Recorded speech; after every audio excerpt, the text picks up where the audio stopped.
아멘. 한 20여 년 전에 제가 아프리카의 이디오피아를 다녀온 적이 있습니다. 달래 간 것이 아니라 그곳에서 사역하시는 그 선교사님을 찾아갔었는데요. 이디오피아 아디스아바바에서 비행기를 타고 3시간, 또 자동차로 12시간 길도 없는 데를 달려서 오지에 선교지를 방문을 했던 적이 있습니다. 그곳에 방문했을 때에 저는 정말 아주 신비한 이러한 영적 체험들을 몇 가지 하고 돌아왔습니다.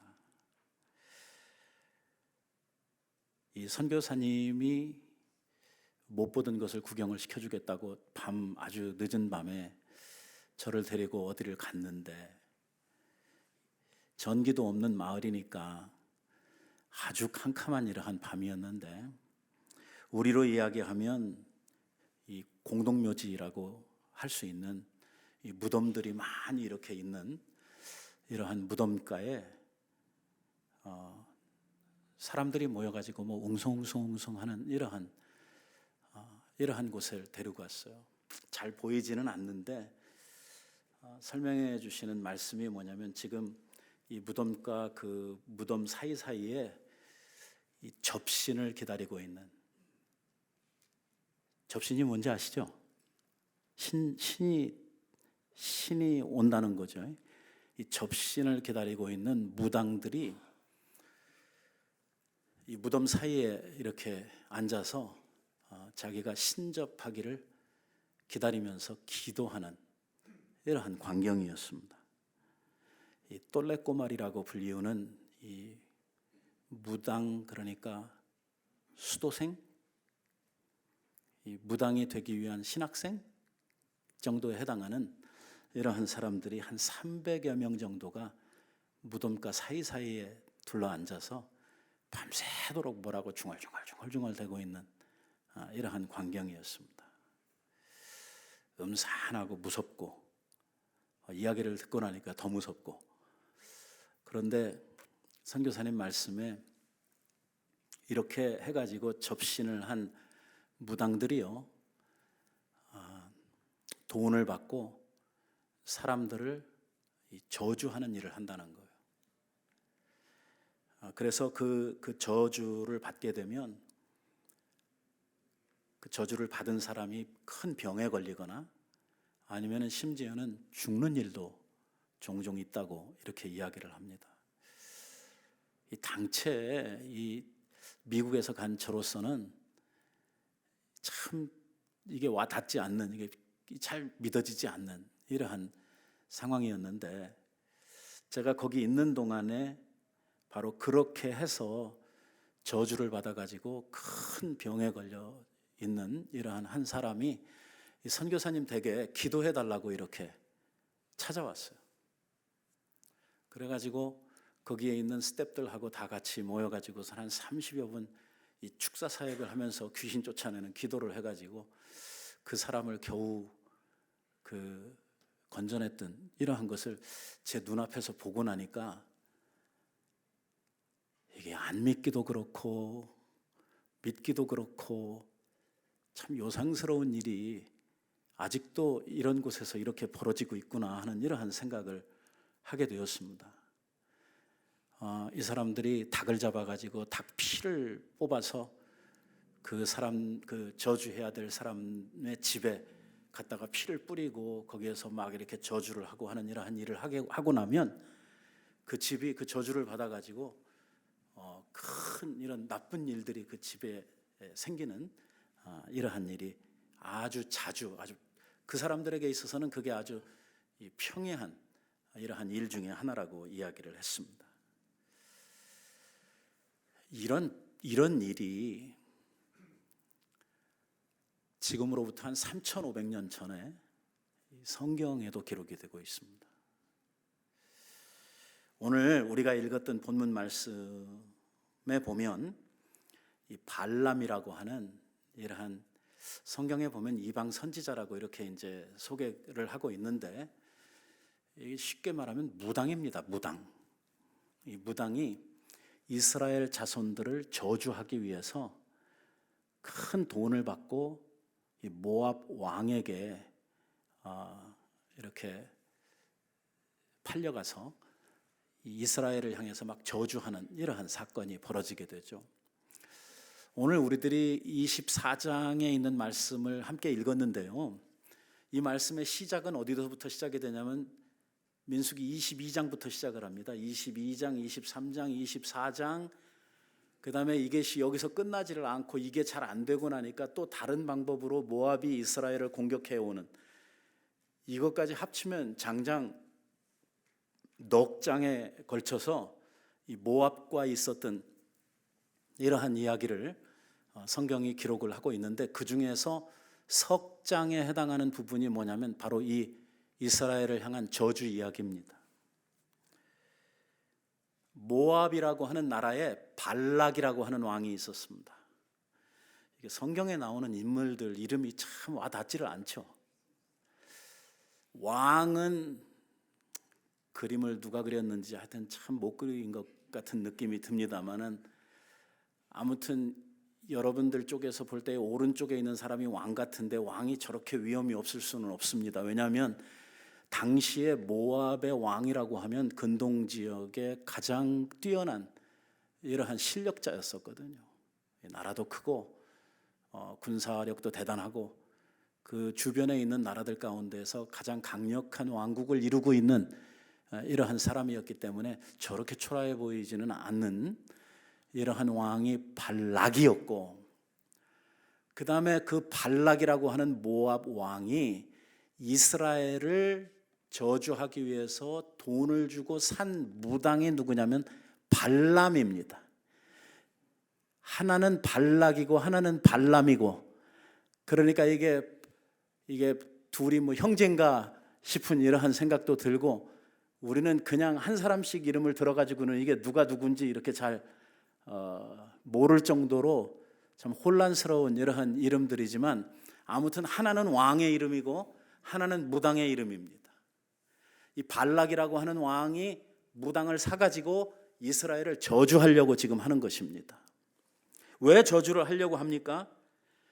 이스라엘 백성들이 지금 에돔을 지나서 오른쪽으로 경유를 해서 이 가나안으로 가기 위해 들어서고 있는 땅이 어디냐면 모압 땅입니다. 바로 저 발락이라고 하는 왕이 치정을 하고 있는 이러한 땅이었죠. 그 땅을 지금 이스라엘 백성들이 들어오려고 하니까 이스라엘 백성들을 들어오는 것만이 아니라 이스라엘 백성을 여기에서 완전히 멸망을 시켜야 되겠다, 멸족을 시켜야 되겠다 생각이 들어가지고 이 무당을 돈 주고 사서 이 이스라엘을 저주해달라 이렇게 지금 부탁을 하고 있는 것입니다.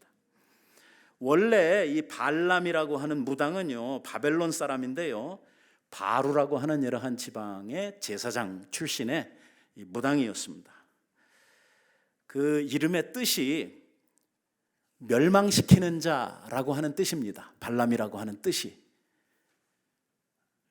그러니까 그가 멸망시키는 자, 파괴자, 그러한 이름을 가지고 있는 무당이니까 그 사람이 주로 하고 있는 일이 어떤 일일지 우리들이 대충 짐작이 가고, 우리가 조금 유추를 해본다고 하면은 그가 섬기고 있는 신, 소위 그가 그에게 내린 이러한 신이 어떤 신일지 우리가 대충 짐작을 할 만한 이러한 이름입니다. 악령에 사로잡혀 있는 이러한 아주 신기 있는 박수무당이 발람입니다. 옛날에는 이러한 술사들을 선지자라고 주로 불렀기 때문에 성경에 발람을 선지자라고 이렇게 기록을 하고 있으니까 사람들은 뭐하고 자꾸 혼동을 하냐면, 잘 모르는 사람들은 우리가 보통 이야기하는 성경에 나오는 선지자 중에 하나로 이렇게 생각을 하시는 분들이 종종 있더라고요. 그래서 그런 오해를 불러일으키지 않으려고 이 선지자라고 하는 말 대신에 저는 앞으로 무당이라고 이렇게 부르려고 합니다. 모압 왕이 왜 이스라엘 백성들이 지금 자기의 지경으로 들어오는데 이렇게 무당을 불러가지고 저주하는 일을 하려고 하느냐 하는, 여기에서부터 우리가 문제를 풀어가야 되겠죠. 외국이 자기의 나라를 침략을 하고 자기의 나라로 이렇게 쳐들어 들어오려고 한다고 하면은 일반적으로는 뭘 해야 되냐면 전쟁 준비를 해야 되겠죠. 군사를 일으키고 그 진영을 가다듬고 해서 이 들어오고 있는 적들을 막을 이러할 준비를 해야 되는데, 모압 왕은 그러한 일을 하는 게 아니라 이 무당을 불러다가 저주하는 일을 시키고 있단 말이에요.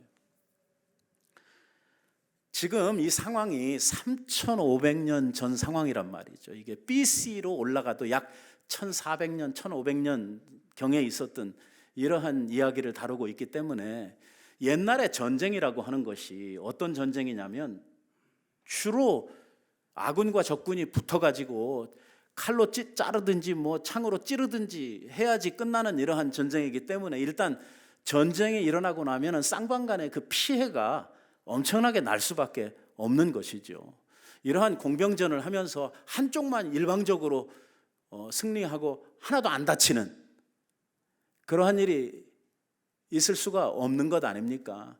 더불어서 싸우게 되면은 양쪽 다 피해를 보도록 되어져 있고, 그 규모가 크든지 만약에 전력이 비슷해지게 되면 이 전쟁이 길어질 수밖에 없고, 여러분들은 역사나 이러한 드라마 같은 것을 통해서 여러분 이런 전쟁을 잘못하게 되면 나라의 국군이 다 해버리고 전쟁을 통해서 나라가 멸망을 당하는 이러한 일들이 종종 있었던 것을 생각을 한다고 하면, 나라를 다스리고 있는 왕으로서는 가급적이면 이 전면전은 하지 말아야 된단 말이에요. 할 수만 있으면 이 전면전은 피하고 전쟁 안 하고 이길 수 있는 이러한 방법이 있다고 하면, 그것이 이 전쟁에서 최선의 방법이라고 하는 것은 누구나가 생각할 수 있는 것일 것입니다. 그래서 모압의 왕은 지금 이 이스라엘과의 전면전을 피하고 뭘 하려고 하냐면, 그들을 용한 무당에게 부탁을 해가지고 저주를 내려서 그들이 자멸하도록 만들려고 하는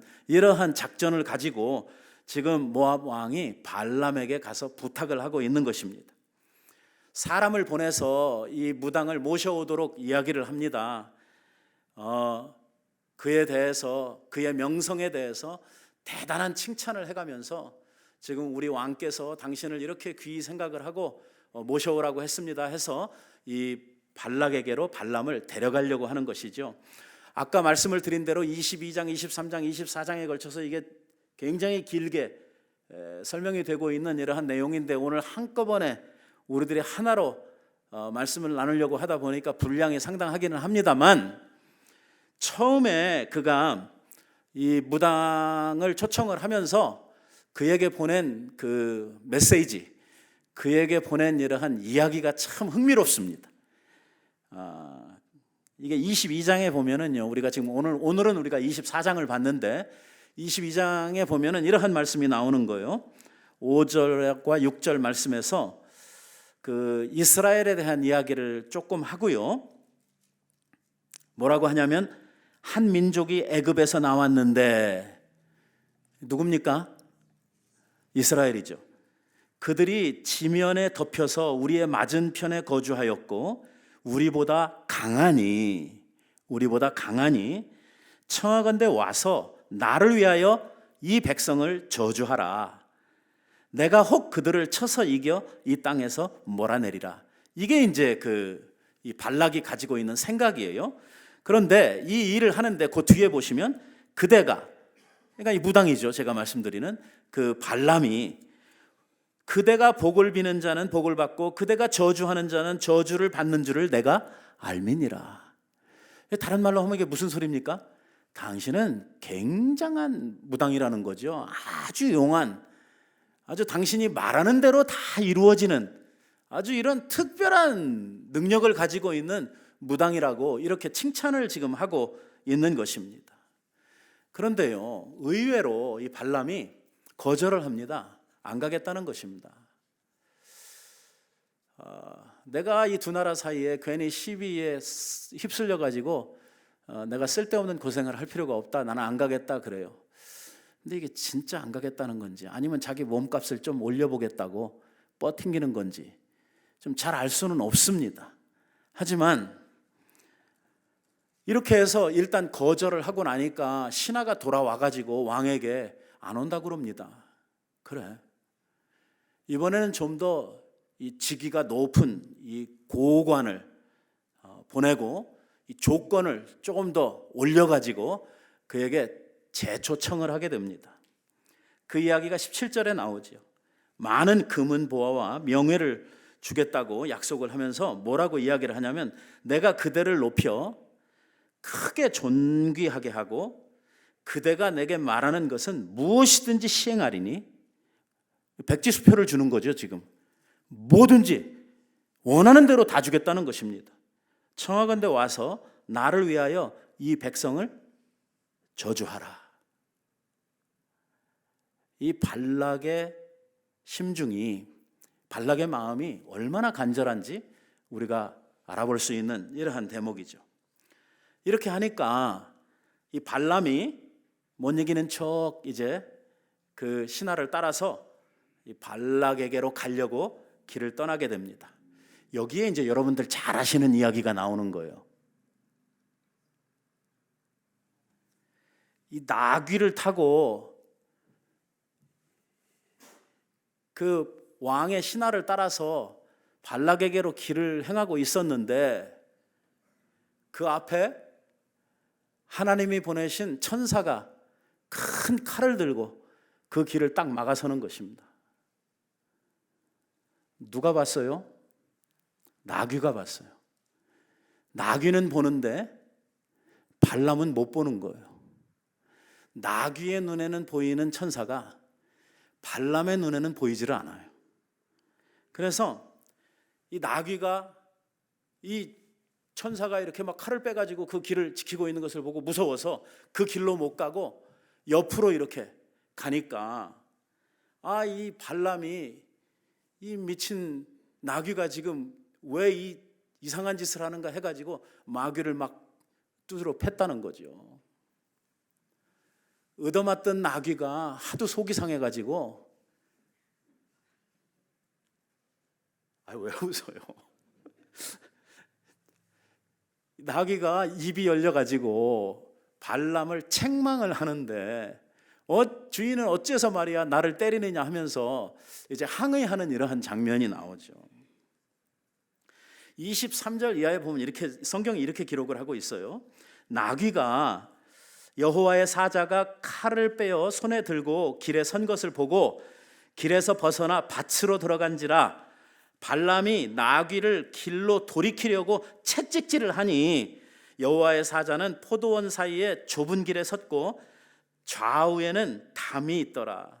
지금 나귀는 천사를 보고 죽을까 봐 피하고 있는데, 어떻게 보면 뭐 자기도 죽을까 봐 피하고 있지만 자기 위에 타고 있는 주인도 이제 같이 죽는 형편 운명이니까 그 주인을 위해서 좀 자리를 피해주고 도망가고 있는데, 아무것도 알지 못하는 발람이 나귀만 그저 지금 패는 이러한 경우가 생긴 것이죠.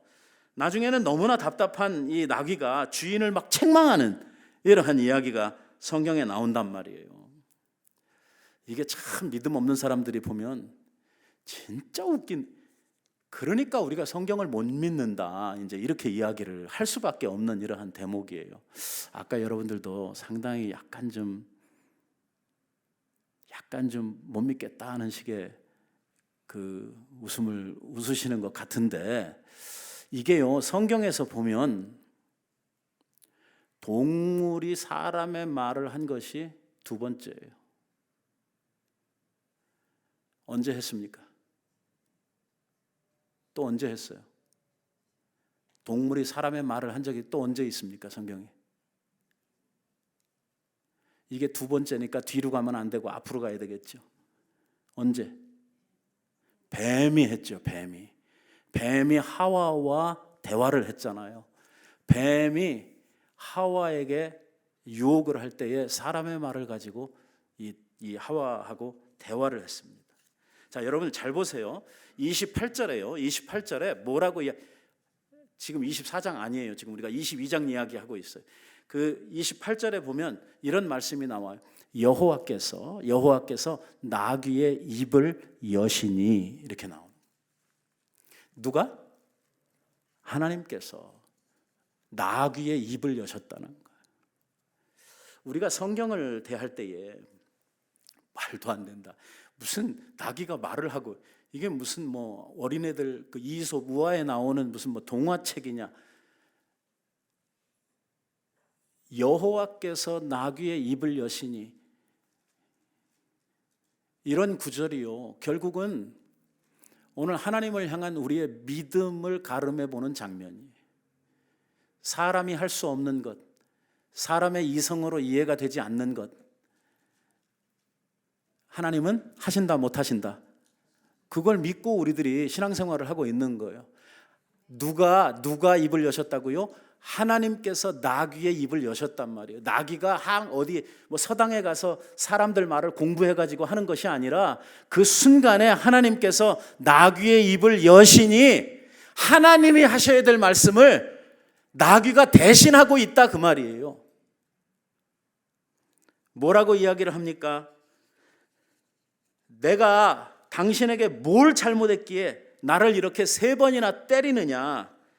발람이 나귀에게 말하되 내가 나를 거역하기 때문이니 만약에 내 손에 칼이 있었다고 하면 너를 죽였을 것이라고 이렇게 발람이 이야기를 합니다. 그런데 하나님께서 나귀의 입만 여신 것이 아니라 그 뒤에 보시면 하나님이 발람의 눈도 여시는 거예요. 하나님이 그 눈을 열어주시니까 그제서야 뭘 보게 됐냐면 칼을 들고 자기를 죽이기 위해서 자기 앞에 서 있는 그 무서운 이 천사를 보게 된 것이죠. 그제서야 발람이 나귀가 자기 목숨을 구해준 줄 알았다는 것입니다.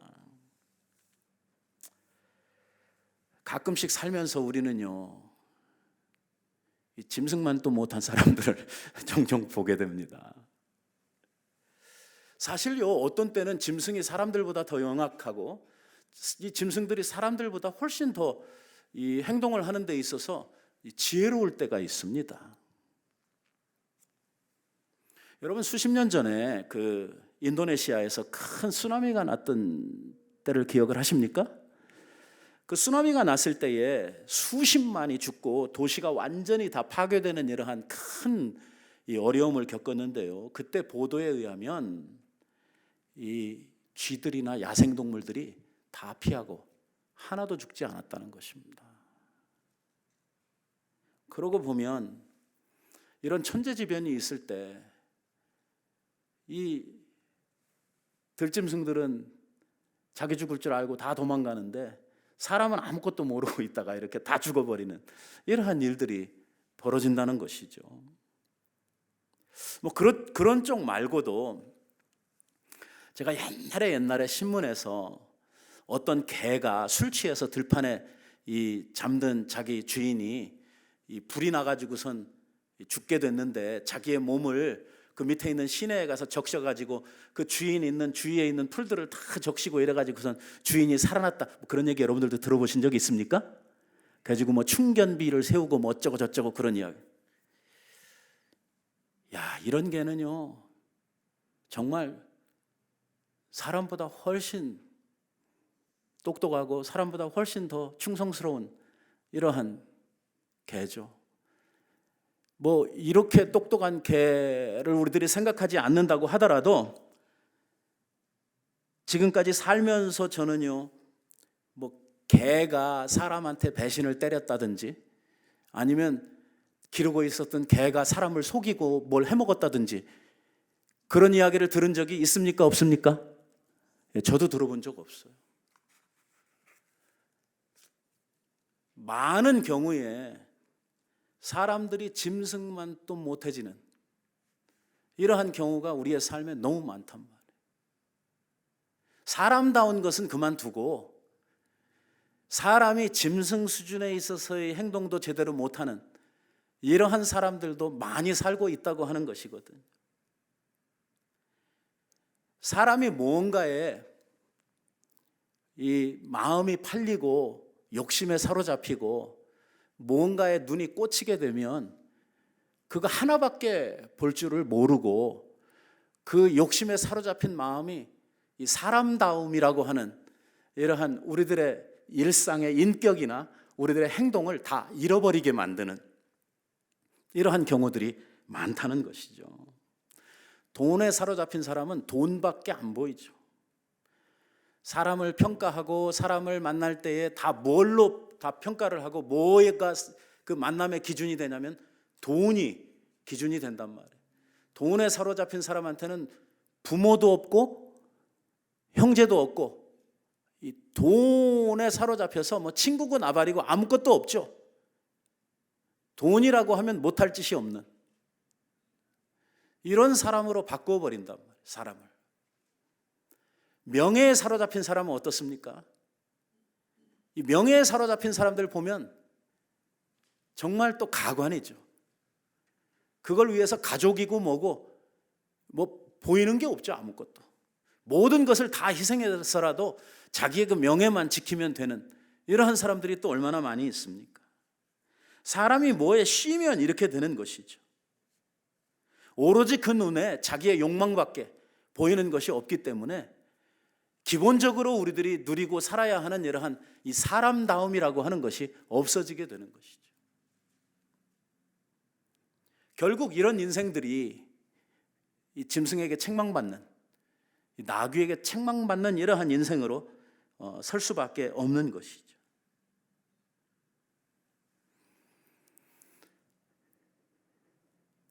우리가 좀 나쁜 욕으로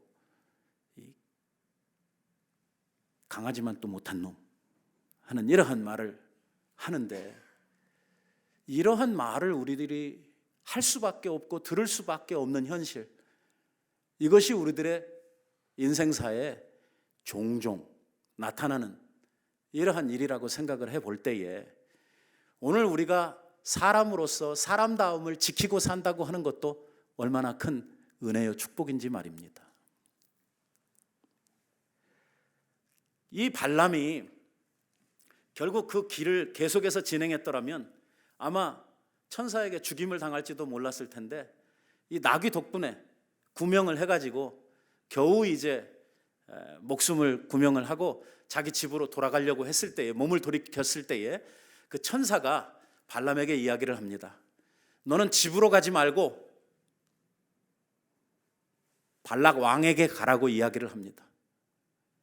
아니, 가는 길을 막아놓고 이건 또 무슨 소리입니까? 가서 너는 내 말을 하지 말고 내가 내게 시키는 말을 하라고 이렇게 천사가 그에게 가르쳐 줍니다.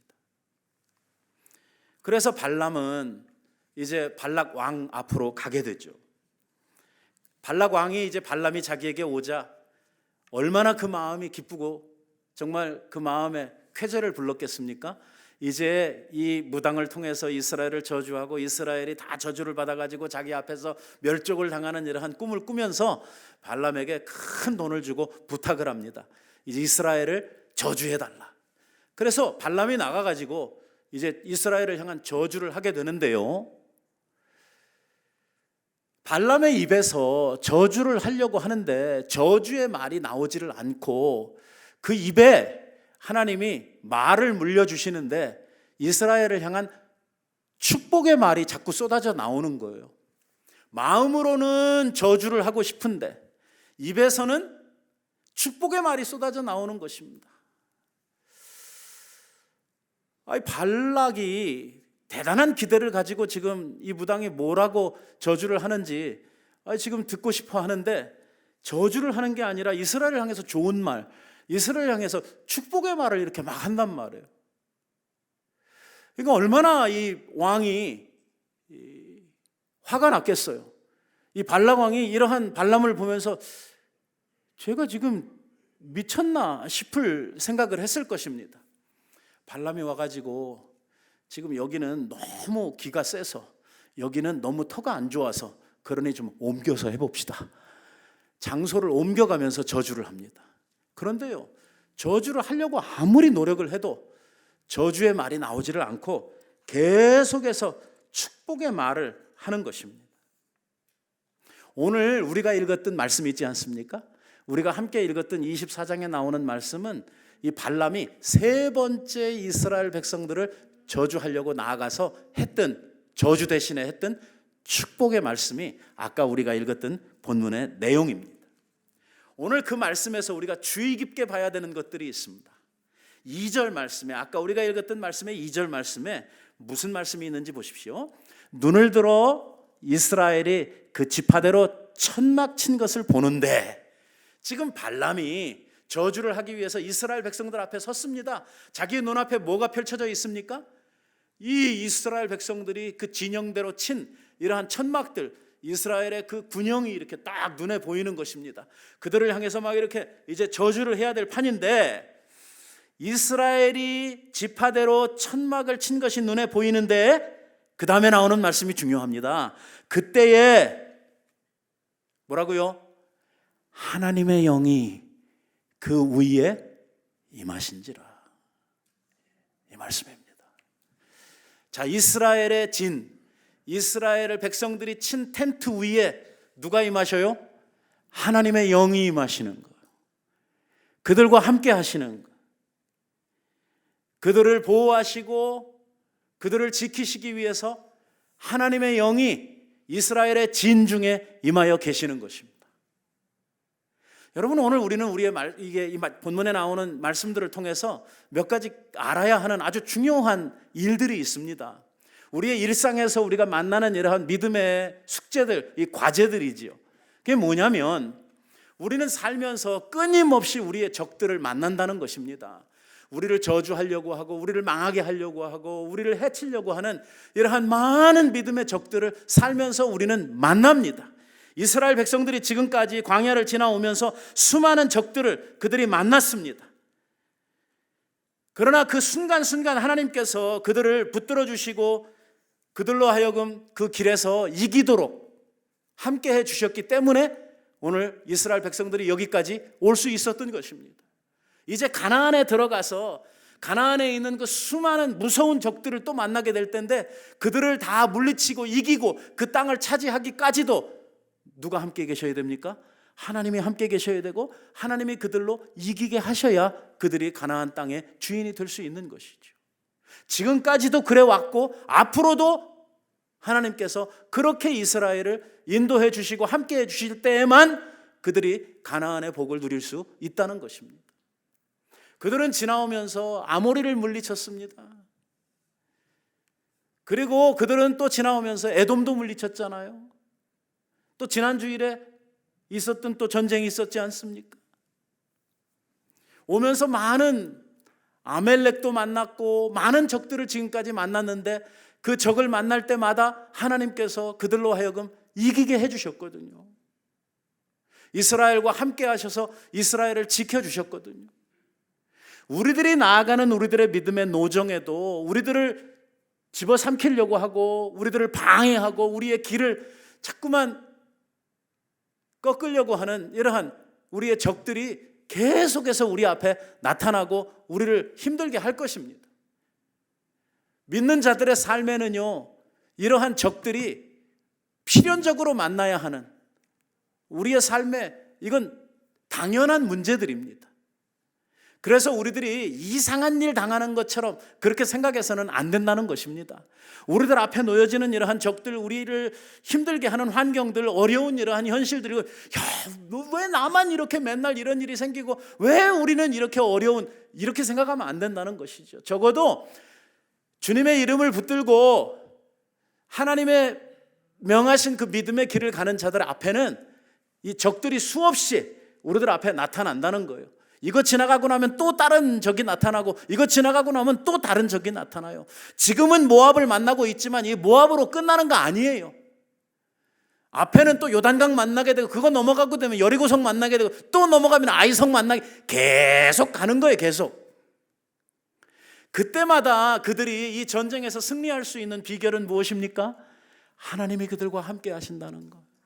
여러분, 이 광경을 보면서 얼마나 이 말씀을 우리들이 읽으면서 마음의 위안이 되고 하나님 주시는 이러한 큰 은혜가 있습니까? 이스라엘이 천막을 친, 그 지파대로 천막을 친 그 광경 위에 뭐가 임하여요? 하나님의 영이 그들 위에 함께 하시는. 그럼 끝난 거 아닙니까?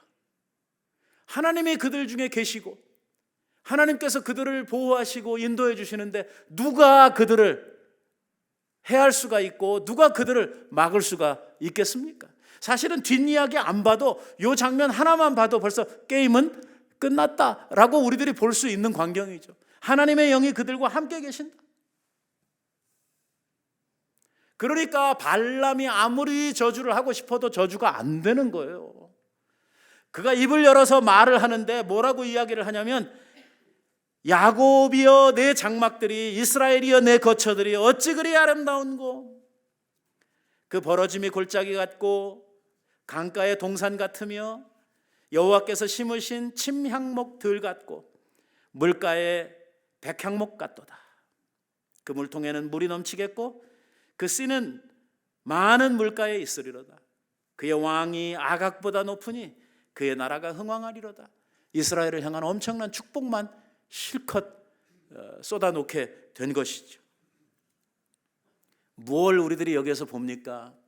원수는 우리들을 저주하려고 하고 우리들의 대적들은 우리들을 넘겨뜨리려고 하지만 하나님께서 우리들과 함께 계셔서 그들이 쏟아붓는 저주, 우리들을 향한 욕, 우리들을 향한 이 많은 이러한 비판들을 하나님께서는 그것들을 바꾸어서 우리들에게 뭐가 되게 하시냐면 복이 되게 하시고 우리들에게 은혜가 되게 하나님께서 해주신다는 것입니다.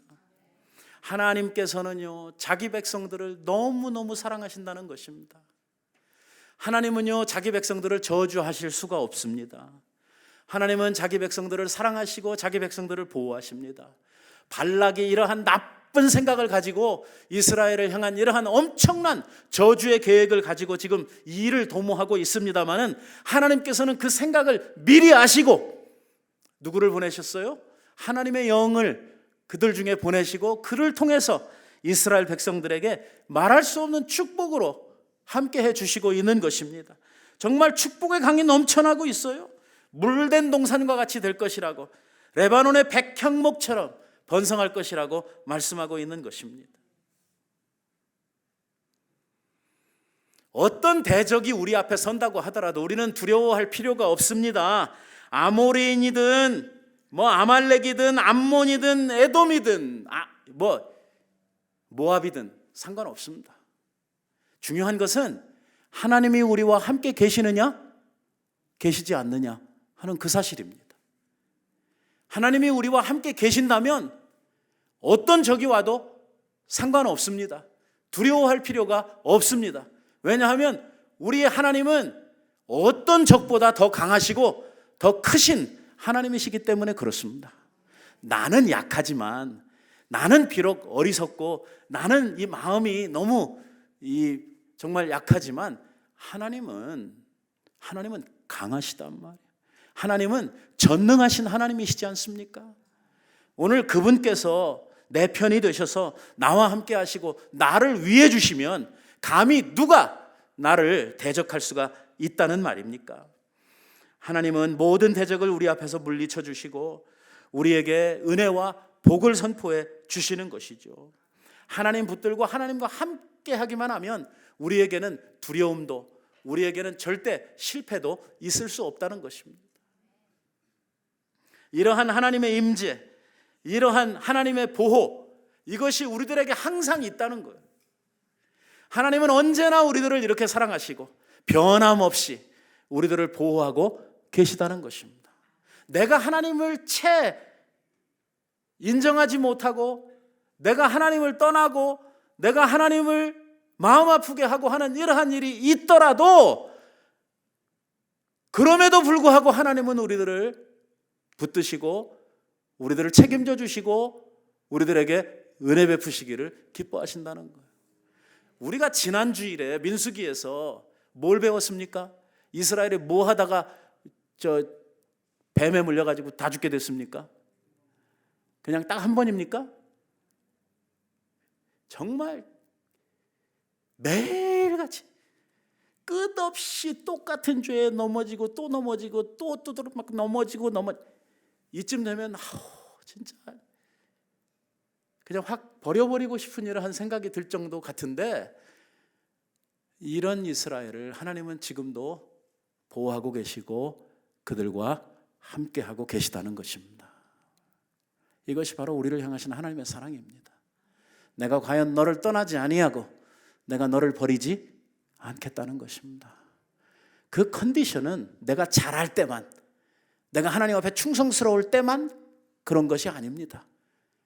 적어도 내가 하나님의 자녀인 이상, 내가 하나님의 아들과 딸이 된 이상 언제나 어디서나 변함없이 잘할 때나 못할 때나 아플 때나 건강할 때나 하나님은 항상 우리들을 그렇게 사랑하시고 보호하시고 인도하신다는 것입니다. 그래서 하나님이십니다. 그래서 우리는 하나님을 신실하다 이렇게 말하는 것입니다.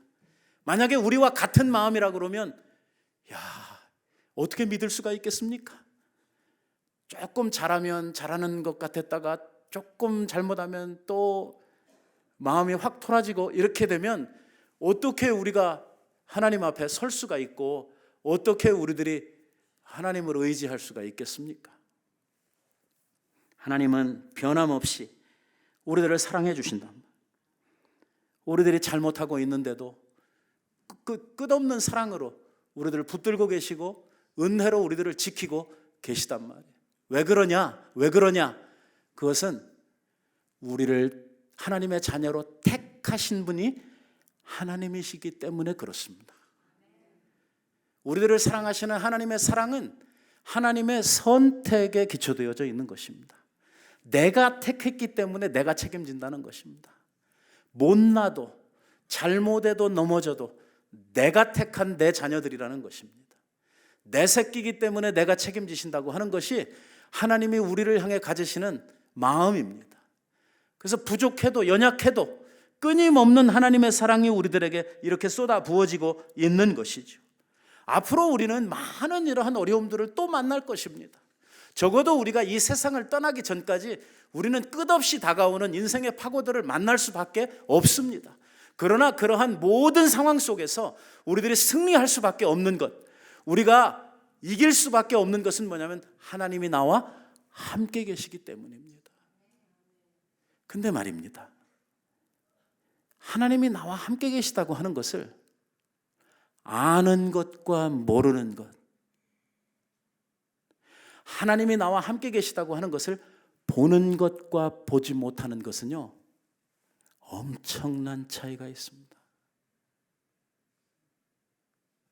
우리들에게 필요한 것은 뭐냐면 하나님이 나와 함께 계시다고 하는 것을 볼 수 있는 눈입니다.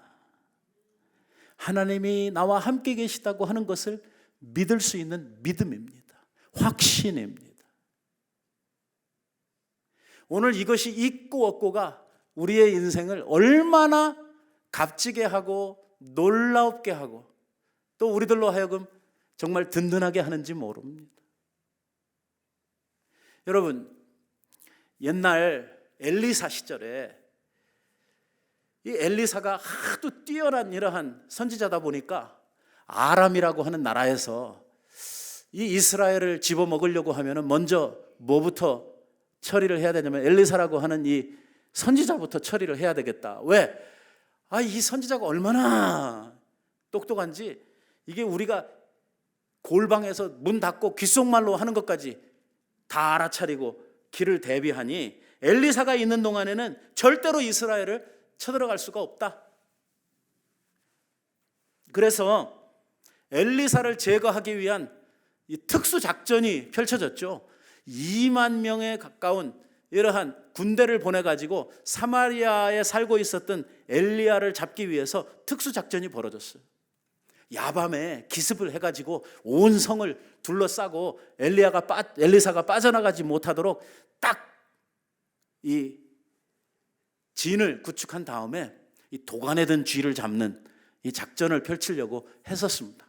그때 엘리사의 종이 아침에 일어나 보니까 온통 그 성을 둘러싸고 있는 적군, 그 아람 군대들을 보게 된 것이죠. 얼마나 두렵고 얼마나 그 마음이 무너져 내렸는지 성경에 보면 라고 하는 탄식이 거기 나와요. 이제는 죽게 되었구나. 놀래가지고 자기 주인을 찾아가서 저거 좀 보십시오. 우리를 잡으려고 온 적의 군대가 저렇게 많습니다. 우리는 이제 꼼짝없이 죽었습니다. 우리식으로 이야기해 우리는 도간에 든 쥐입니다. 그때 선지자가 이 종을 향해서 뭐라 그럽니까? 왜 너는 그렇게 믿음이 없느냐고 이야기를 합니다. 그러면서 하나님 앞에 기도하기를, 하나님, 이 종의 눈을 열어서 하나님이 우리와 함께 계시는 것을 보게 해달라고 기도합니다. 그때 하나님께서 그 종의 눈을 열어주시니까, 그 눈을 띄워주시니까 그의 눈에 뭐가 들여다 보여지냐면, 지금 그 아람 군대들을 포위하고 있는 하늘에서 내려온 천군들, 이 천군들이 그들을 에워싸고 있는 이러한 장면이 눈앞에 보여지게 되는 것이죠. 그러고 나니까 우리가 이겼구나 하는 것을 그제서야 알게 되는, 보는 것과 보지 못하는 것, 엄청난 차이가 있단 말이에요. 하나님이 함께 하고 있는데도 누구의 눈에는 보이고 누구의 눈에는 안 보인단 말이에요. 그러니 종의 눈을 가지고는 날마다 탄식 속에 살 수밖에 없고, 날마다 두려움 속에 고생을 할 수밖에 없는 것이죠. 엘리사도 똑같은 사람이죠. 하지만 그의 눈은 열렸단 말이에요.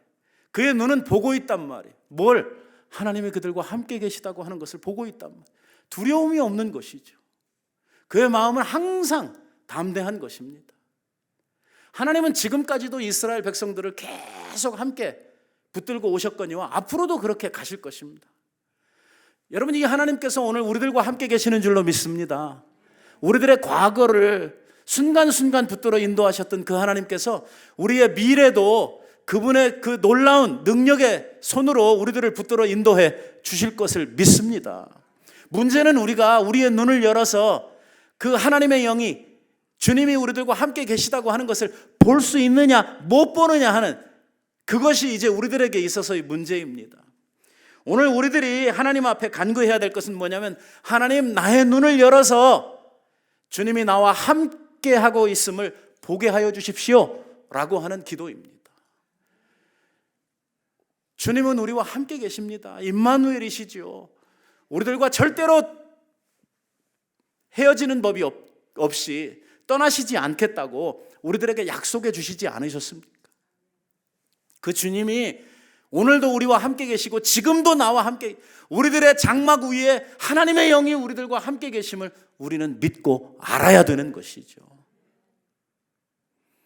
우리는 하나님의 사랑받는 자녀들이요, 하나님의 보호와 하나님의 인도하심이 오늘도 나의 인생에, 우리 교회에, 우리의 가정에 넘치도록 충만하게 우리들에게 있다고 하는 사실입니다. 여러분, 우리의 눈이요, 엉뚱한 것에 욕심에 끌리거나 뭐에 이렇게 씌게 되면요, 이게 안 보이는 거예요. 우리의 눈이 세상에 붙들리면 안 보이는 거예요. 돈에 붙들리면 돈만 보여요. 무엇 눈에는 무엇만 보이는 거예요. 적어도 하나님의 자녀로서의 제대로 된 눈을 가지고 있다 그러면 우리 눈에는 반드시 보여질 수밖에 없어요. 뭐가? 하나님이 우리와 함께 계시다고 하는 것을. 우리의 눈이 다른 데 지금 팔려 있고 우리의 눈이 다른 것 때문에 닫혀 있기 때문에 하나님의 임재가 안 보이는 거예요. 여러분, 내가 오늘 어떤 삶의 고통 가운데 있든지, 어떤 병증이 나를 괴롭게 하든지, 어떠한 인생의 문제로 내가 괴롭든지, 그 문제의 중심에 하나님이 함께 계시다고 하는 것을 믿으시기 바랍니다. 하나님은 결코 힘들다고 우리를 떠나시는 법이 없고, 하나님은 결코 내가 좀 잘못했다고 해서 나를 버리시는 법이 없다고 성경은 우리들에게 분명하게 가르치고 있습니다. 적어도 내가 하나님의 자녀된 이상, 내가 예수 그리스도를 통한 믿음을 통해서 하나님의 자녀로 택함을 받은 이상, 우리는 영원토록 하나님 품에, 하나님 눈 앞에 우리들은 있을 수밖에 없다고 하는 것입니다. 여러분, 주님과 함께하는 우리들, 하나님의 영이 함께 해주시는 우리들의 앞날에 승리만 있고, 우리들의 앞날에 하나님 주시는 놀라운 은혜와 복이 우리들 앞에 있어질 것을 믿습니다. 아까 발람이 축복했던 내용들처럼 우리의 삶이 물된 동산처럼, 우리의 삶이 백향목처럼 아름답게 번성하고 충만하게 채워지게 될 줄로 믿는 것입니다. 여러분, 하나님 앞에 정말 내가 주와 함께 있다고 하는 것, 주님이 나와 동행하시고 있다고 하는 이 사실 굳게 믿고 살아갈 수 있는 믿음 달라고 간구하시는 여러분들이 꼭 되시기를 바랍니다. 기도하십시다. 자비하신 주님, 감사합니다. 오늘